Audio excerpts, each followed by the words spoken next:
Problem solving बता दिया, 7 step, उससे पहले 4 स्टेप, अब आपको निकालने आ गया।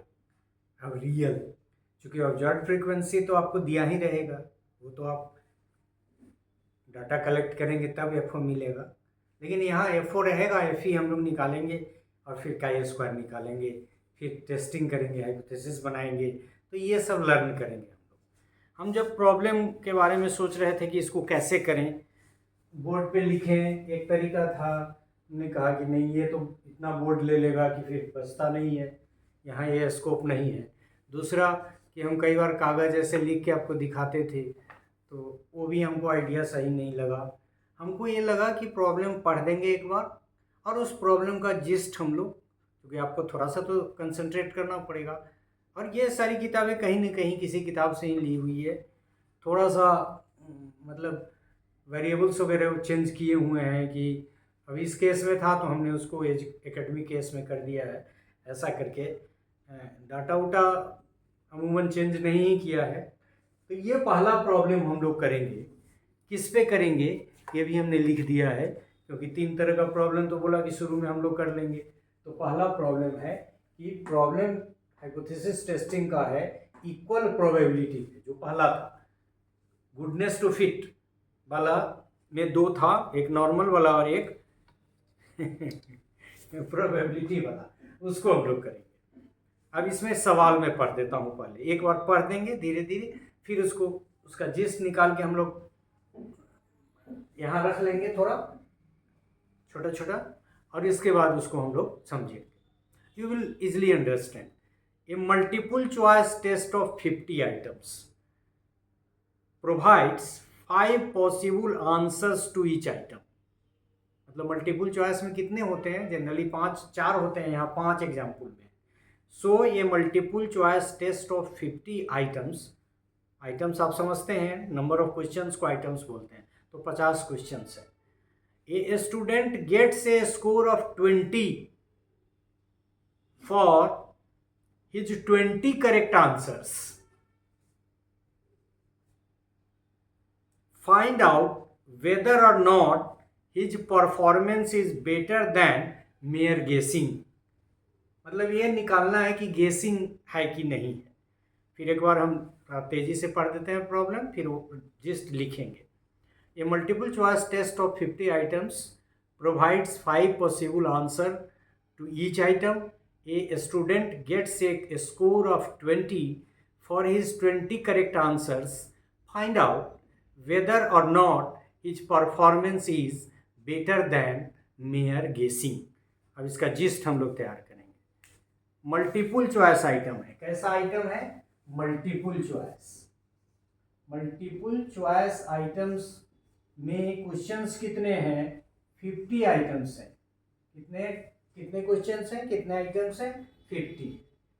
और उसमें अल्टरनेटिव कितने हैं, 5 अल्टरनेटिव है। 4 जनरली रहता है लेकिन 5।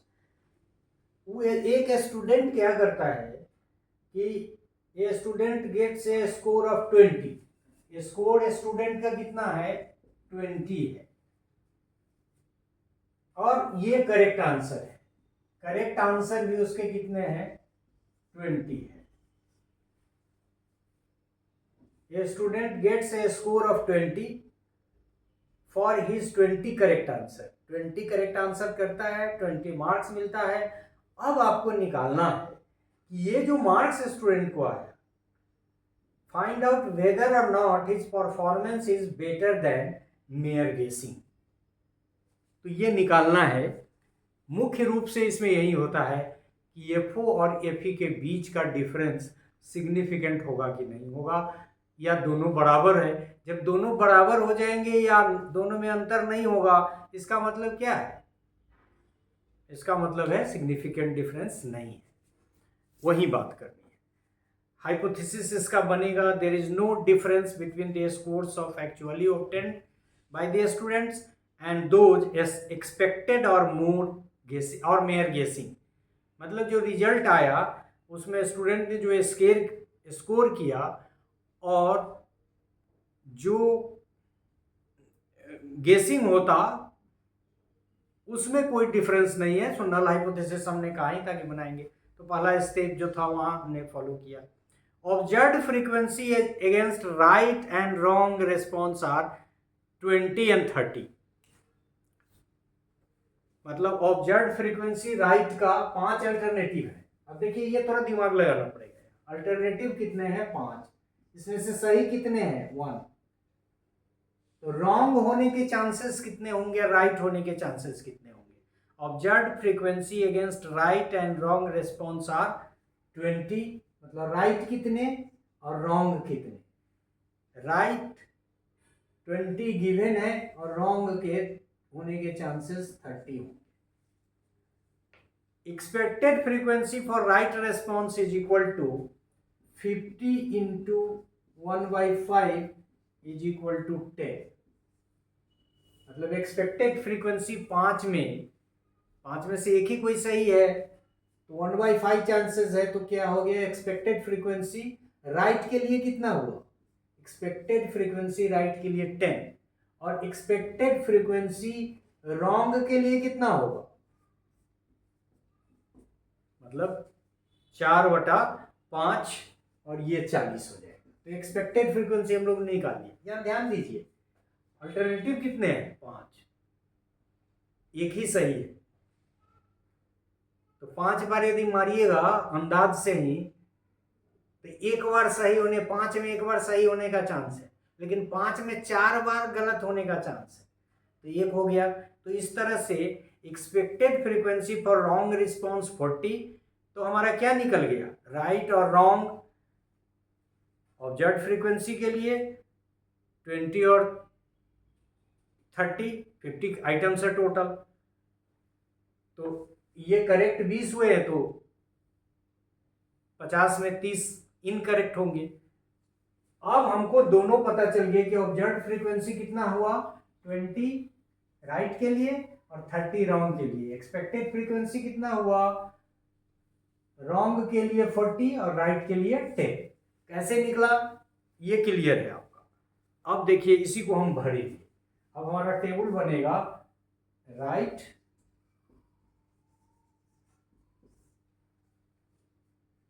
रॉन्ग,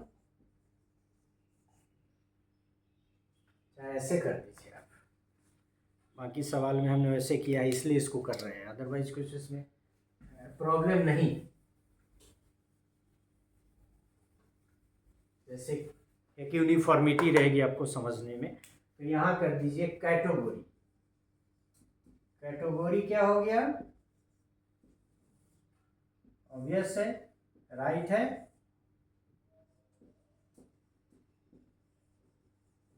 और रॉन्ग है, और फिर टोटल है।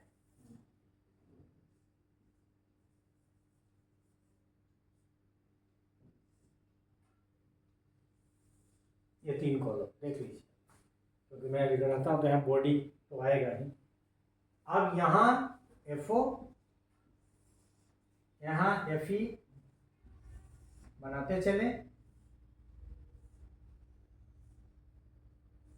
अब इसको आगे हम नहीं बढ़ाएंगे, क्योंकि टोटल की जरूरत हमको खाली FO FE में ही है, उसके बाद नहीं है। अब फिर क्या होगा? FO माइनस FE, फिर FO माइनस FE का square, and the last FO minus FE का स्क्वायर डिवाइडेड बाई FE। थोड़ी सी जगह हमको रखनी चाहिए थी सवाल बनाने में। चलिए हम यहाँ कर लेंगे, यही सब प्रॉब्लम होता है।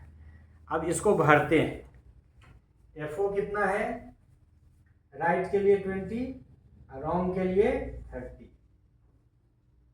सॉरी FO 30 और टोटल 50। FE कितना है? राइट के लिए, रॉन्ग के लिए, राइट के लिए 10, रॉन्ग के लिए 40, टोटल 50। ये दोनों बराबर होना चाहिए, FO और FE का टोटल। ये भी एक तरीका है आपको ध्यान रखने का। बाकी अब यहाँ हम यहीं तक मेरा काम होगा, नीचे की जरूरत हमको नहीं है। FO माइनस FE ये लीजिए और ये ले लीजिए, बस इतना ही की जरूरत है, इसको हमको जरूरत नहीं। अब ये क्या हो गया 10, ये क्या हो गया -10, इसका स्क्वायर कितना हो गया 100, इसका स्क्वायर कितना हो गया 100। अब इसमें आप 20 से डिवाइड करेंगे तो क्या हो जाएगा 5, ये भी 20 से, सॉरी ये तो 10 है, ठीक है 100 FO माइनस FE का स्क्वायर, FO माइनस FE का स्क्वायर टोटल 50।